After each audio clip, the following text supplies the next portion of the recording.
So if you watch a lot of YouTube, specifically finance YouTube videos by influencers, you've probably come across videos entitled Money Mistakes I Made in My 20s, Dumb Purchases I Made in My 20s, How I Wasted X amount of dollars in my 20s. And today I'm going to contribute to those topics. So I suggest getting some snacks, drinks, and getting comfortable. Not sure how long this video will be.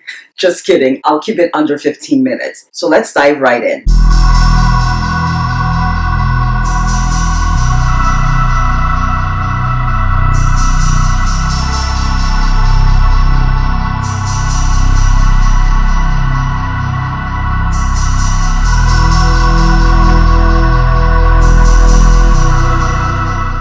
What's up, beautiful people? Welcome back to my old faithfuls and welcome to my new viewers. There are a lot of you. My name is Yaira, but you can call me Yaya. Money is among the variety of topics I discuss on this channel.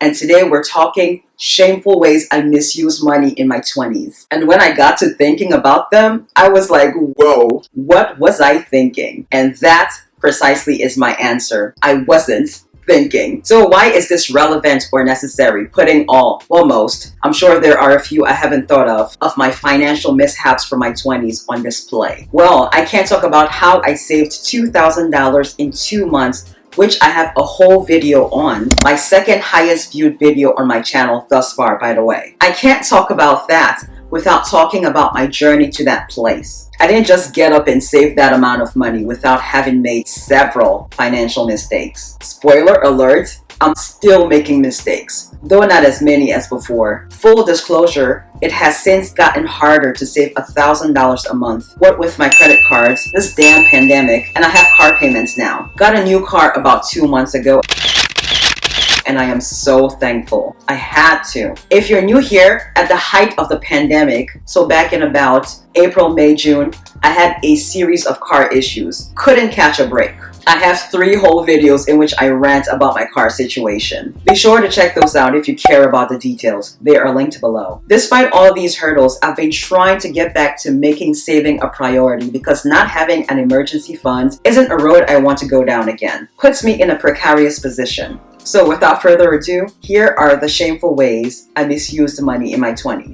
The first way I remember misusing money in my 20s was at the end of my junior year in college. Back in 2008, the year of the big crash I was kind of aware of, but not really. It hadn't impacted me yet. So I wasn't paying attention because I'm gonna graduate and make tons of money, whatever. That's exactly how I was thinking. Oh, to be young and dumb. So that summer, I did an 8-week internship at the University of Virginia for my biology and chemistry major, and they paid me $4,000 for those 8 weeks. When I say I had never seen that amount of money in my life, in my account, at 20, I'm dead ass. And so what does someone like me with no 5 or 10-year plan and with little knowledge of money other than to save do? I squandered it. The same day that money hit my account, which was about a week and a half into the program, mind you, I withdrew $400 and I went on a shopping spree, buying things I only wore once and then let collect dust. Some of them I did not even wear at all. These were not designer items, by the way. Those people will never get my money. Well, except for Adidas, Nikes, and Timberlands, because that's literally what I wear most of the time. I'm wearing one right now. I like to be comfortable, you see, but also not look busted. Sidebar, Ivy Park is on my dream board. If you know, you know.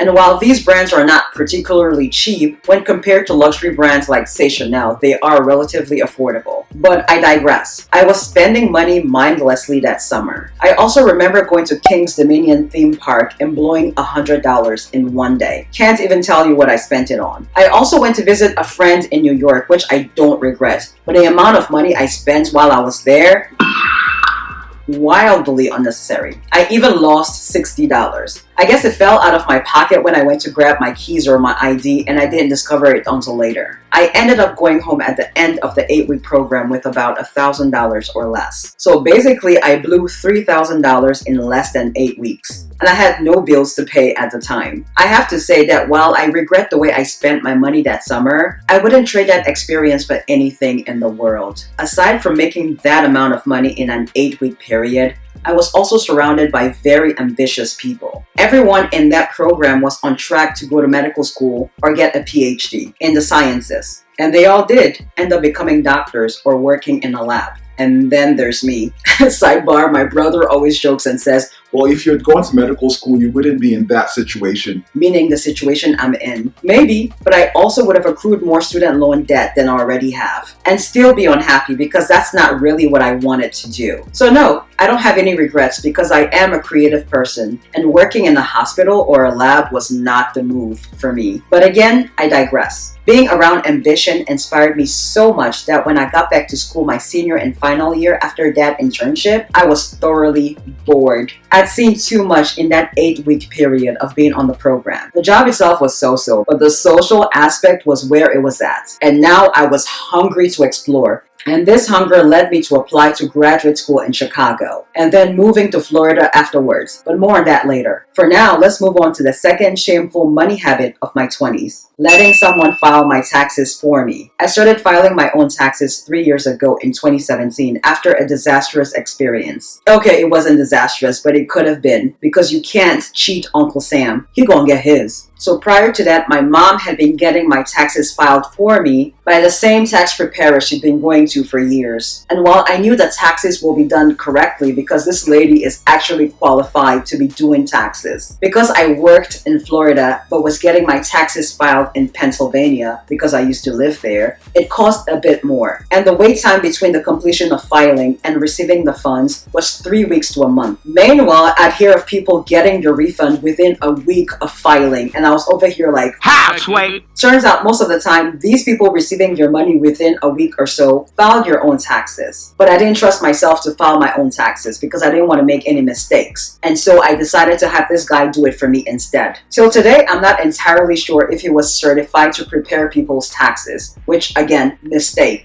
I should have asked for proof. Bottom line, not only was he trying to adjust my numbers so that I would get more money back, thereby putting me in a position where should I get audited, I would have to return that money. He also made a few other mistakes like misspelling my name and putting me down as being a student under occupation, and I wasn't a student. So I called up my sorority sister and friend Gabby, who is well versed in this area. Hey Gabby, she watches my videos. Gabby and I were roommates, by the way, before becoming sorority sisters, so she and I go way back. And so I told her the story, and she told me in so many words that I had to do my taxes over to avoid any trouble down the road. And that's when I plucked up the courage and pulled up TurboTax to do my own taxes because I wasn't going back to that guy, who, by the way, had started to give me an attitude for calling him out on his errors. And I have never looked back. Now in the future, when I start getting multiple streams of income, let's put that in the universe, I will hire someone to assist me so I don't end up with back taxes. But for right now, it's just me.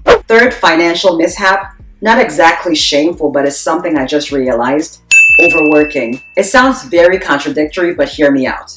I'm still all about that OT, but I pace myself now. I used to work 16 hours, come home, sleep for like 4 hours, and then go back to work for an 8-hour shift, which will then turn into a 12-hour shift. Not because I was afraid to say no, but because I couldn't pass up the offer to extend my shift. I would do the math in my head and decide it would be beneficial for my pockets. Also known as greed.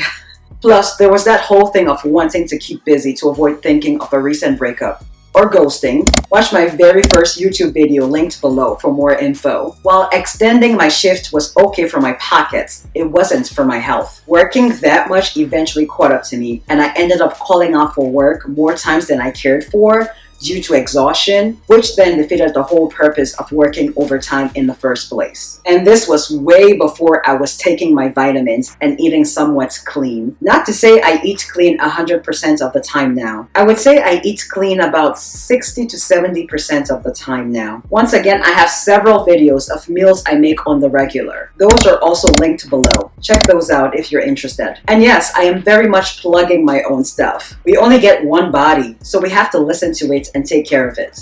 Fourth money mishap, giving my hard-earned money to this shady company called Explore Talent in return for exposure to casting calls. A Craigslist for talent. That's the best way to describe this Explore Talent. I don't know, maybe they're legit. but nothing panned out for me in that area, clearly. And in any case, I now get the feeling from browsing their website that I would have been getting paid to say things I did not believe in, which is not only unethical, it's also immoral to me. Strictly my opinion and purely speculation, so don't quote me on it. To summarize, complete waste of my $100 and some change.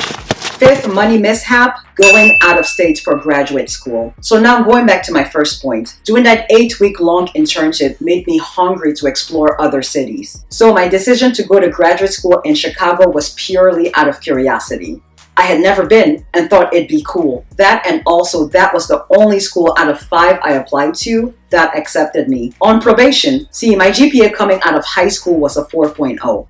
My GPA coming out of college, a whopping 2.7. And for grad school, I needed a 3.0. But they took me on condition that I do well my first semester, which I did. I had a 3.6, what with not having a social life. Besides, out-of-state tuition is no joke. That school cost $30,000 a year, and my program was 2 years, so 4 semesters, which I cut down to 3 semesters by doubling up on classes to avoid paying the full $30,000 the second year. And that last semester I spent at home in Philly doing an unpaid internship at Clear Channel Radio. It powers Q102, 100.39 The Beat, and Power 99, all mostly hip-hop and R&B music radio stations in the Philly area. I say all this to say that while I do not regret getting my master's, and Chicago is a beautiful city, I did not get to do much exploring, which is what I went there for in the first place. And I was right in the thick of everything in the loop there on Michigan Avenue. Lakeshore Drive and the pier wasn't too far away. So I would have been better off going to graduate school in Philly and commuting, thereby saving me taking out all those loans for room and board. But you couldn't tell me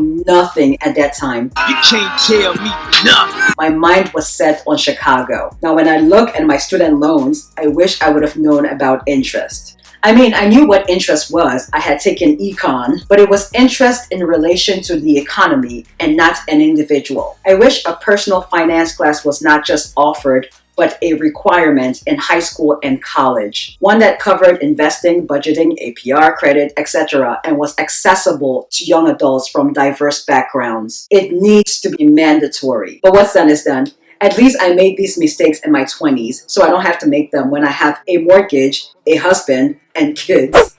We move on to the next and final financial mishap of my 20s. Now this one is especially hard because I believe that no one should be forced to know exactly what he or she wants in his or her 20s because those things usually change. However, not having some idea, if not a concrete plan, can make one feel like you're in this perpetual state of seeing where it goes. And this might work for some people, but for me personally, seeing where it goes has led me nowhere financially. See my very first episode of the 12 Days of Christmas. I discussed this briefly. See, this is the raw yaya you guys are getting. And it's not that I have been disingenuous in previous videos. I was and still am a bit guarded. Not everything belongs on YouTube. I'm just trying to find a balance between what I can share that will be helpful or funny or make someone feel less alone versus things that are just straight up, well, okay, they didn't need to know about that. Once you invite people into certain spaces of your life, you cannot uninvite them. I'm open about a lot of things on this channel in regards to me, much to my mother's dismay. She thinks I overshare, but the things I share are mine. I keep the focus primarily on me.